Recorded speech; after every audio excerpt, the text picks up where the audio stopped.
It's your boy Jaypeso, and I'm in here with my people from Studio 77.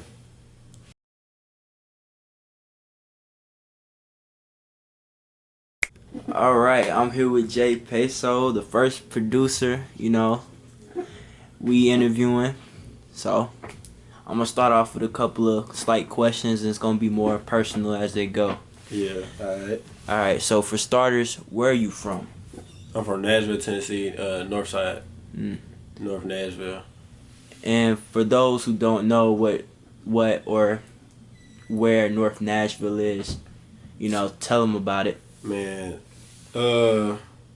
shit, North Nashville cool. I fuck with North Nashville because it's like, I ain't gonna lie, really, in any side of Nashville is kind of close to like a lot of stuff. But like for me personally, like all the places I be going to and stuff like that, it's like down there like right in the middle. Like everywhere I go is about like the same time difference. Like for everywhere I go, but I was born and raised, you know what I'm saying, north side Nashville. You know what I'm saying. So yeah, it's like that's where I reside at. That's my hometown shit. Alright.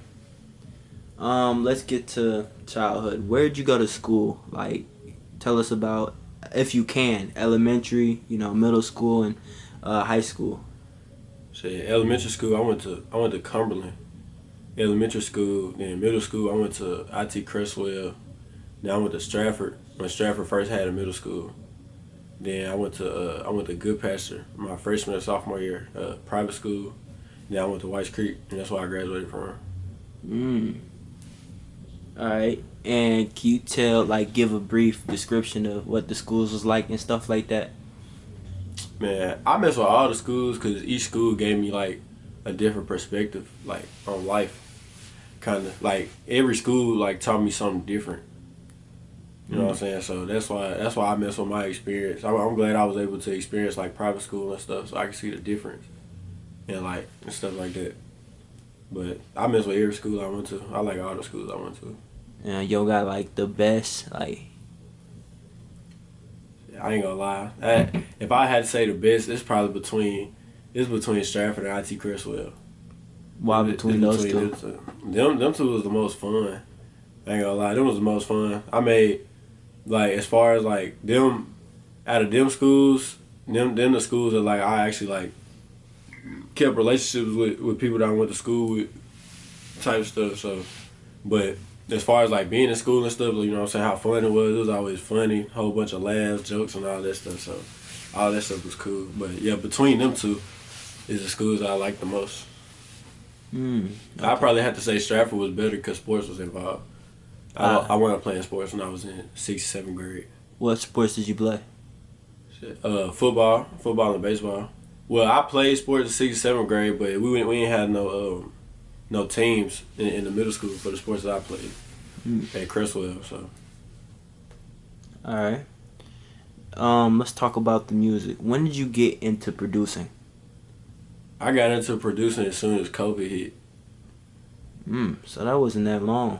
Yeah, I think probably around like March or some shit was probably like my two year mark, like doing that shit.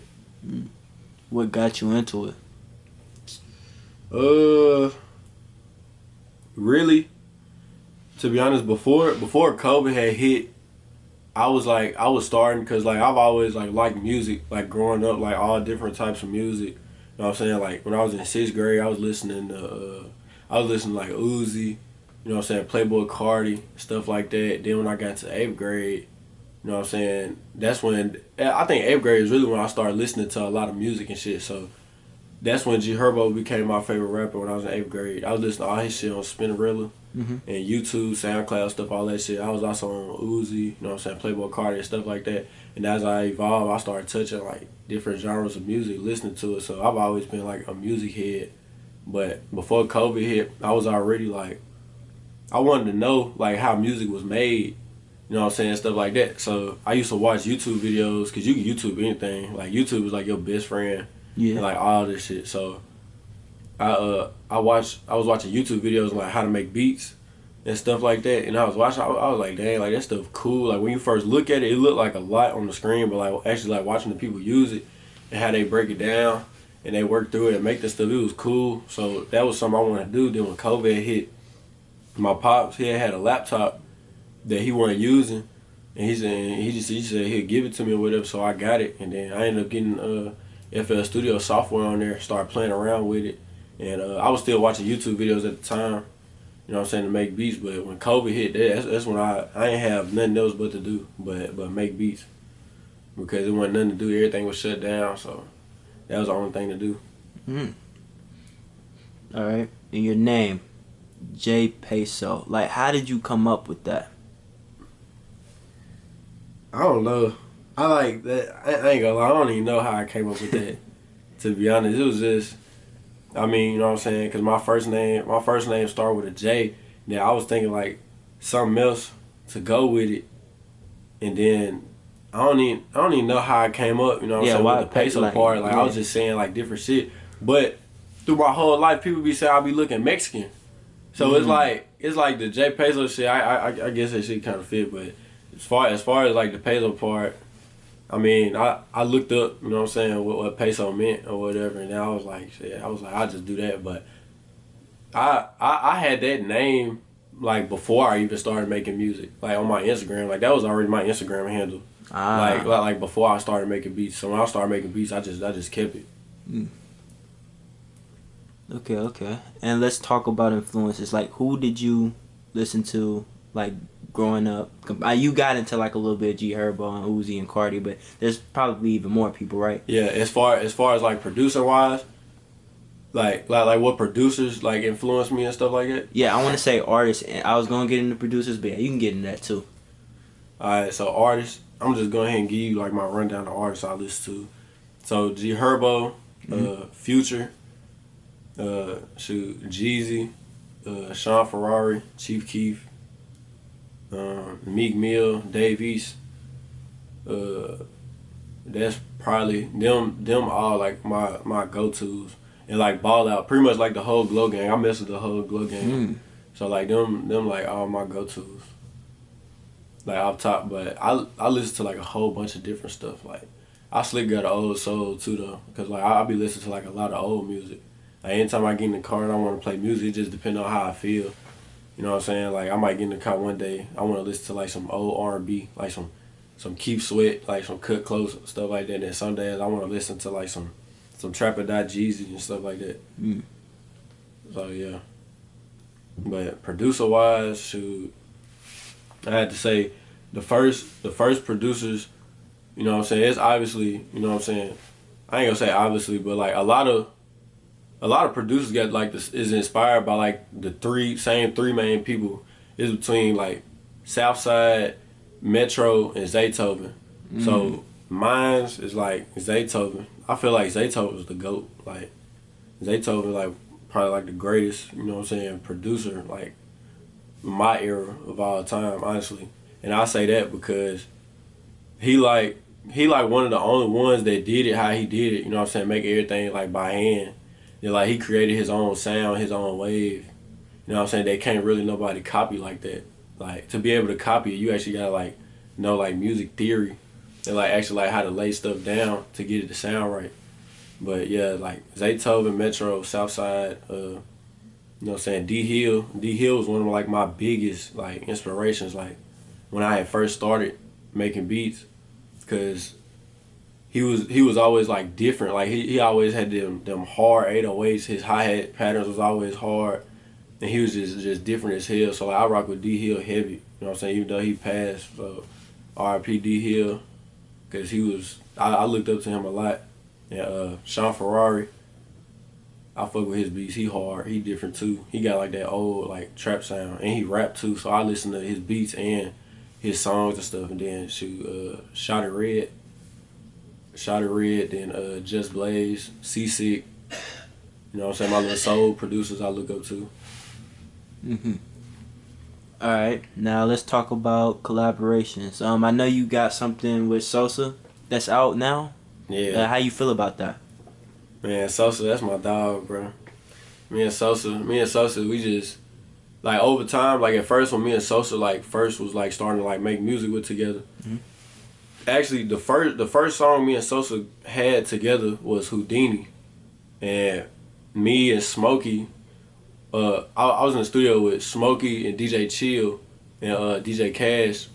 We was all in the studio, and me and Smokey was like, he was trying to like do some of the beats I be making, like they be kind of like the beats I be making, they be like Chief Keef type beats, stuff like that. So I started the melody or whatever, and then like I ain't gonna lie, I was slick kind of hogging the beat too though. Like, I was feeling that motherfucker too much, so I was kind of hogging it. But then Smokey got in there, he put his sauce on there, and then we did that. Then he was in the studio with Salsa the next day, and he was like, Salsa was in there finna rap on the beat, and he said, he was like, shit, Sosa, you might as well hop on this. Then he said Sosa heard it, and Sosa was like, oh yeah, and Sosa hopped right in the booth and did like a one take, like through the whole song. Damn. Like didn't stop punch through or nothing. And then Smokey called me. He FaceTimed me when he was in the studio, and then I was listening. I was like, damn, that motherfucker hard. Then he sent me the song right after the session. I was like, yeah, that shit hard. But after that, me and Sosa ain't really clicked like that at first, cause I ain't really know like what he was looking for, like style and beats wise, like.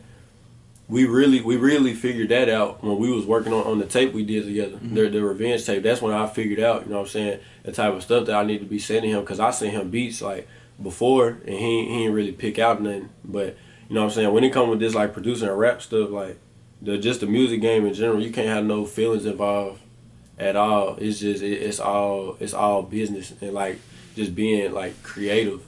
So if somebody don't mess with your stuff, you know what I'm saying, that don't mean somebody else not gonna mess with it type stuff. So I just kept like making stuff, sending stuff. Then when I would make something and I would hear it, I'd send it to him, and you know what I'm saying, sometimes he'll let me know like if he mess with it, then sometimes he won't. But shit, they ain't never stopped me. And I remember one day I had made the beat for the song Freestyle on the tape. I had made it and I had tagged him in it. Cause like I was like, I ain't gonna lie, this some stuff for Sosa right here. Then that's when after that I already knew like what to send him, cause he sent me the song back and I was like, alright, bet. And that's the route we gonna take. So that's how that happened. Then ever since it's just been we just been making music, you know what I'm saying, consistently. Is there anybody else you would like to work with that's like in the city that you wanna? Man, I wanna work with every rapper in the city. Like I think the only like big, like the only rappers that I know of that I ain't worked with in the city yet is I think like ABK Gates. I think he's the only one. Like ABK Gates, Kane, and Cass Capone. I think them the only ones that I ain't worked with yet that I know of, that I actually like tune into type stuff. Them the only ones. Everybody else I already got something with. All right. And last question: if you was to give advice to the like producers that's coming up, and people that might look up to you years from now when you get big off of producing and doing what you want to do and stuff like that, what advice would you give them right now? Man, just be yourself, shit, and don't stop. Like, of course you got your influences and stuff, but don't try to sound like somebody else. You know what I'm saying? Just be yourself. You know what I'm saying? And make good connections with people. Like when you meet people, you know what I'm saying, you be a good person, people gonna be good to you. So build connections with people and keep them. You know what I'm saying? Treat connections and relationships with people like gold, because you never gonna know. You know what I'm saying? Who the people you cool with might know and stuff like that, and people can end up putting you in position. You know what I'm saying? To set you up for your success. So I say value all your relationships. You know what I'm saying? Try to keep good relationships with anybody you cross paths with. You know what I'm saying? Anybody you meet. That's probably the biggest advice I could get, and just keep grinding. And yeah, that's it. Hopefully after a while we do this again, and you'll probably reach hella success. Yeah. And stuff like that. Hopefully we can sit back down and have another interview. Yes, sir. Alright, but yeah, man, it's your boy Jaypeso, man. You know what I'm saying? Shit, got more music on the way. You know what I'm saying? Shout out to my people at Studio 77, you know what I'm saying, for having me up here. You know what I'm saying? It's lit. You know what I'm saying? We finna go up.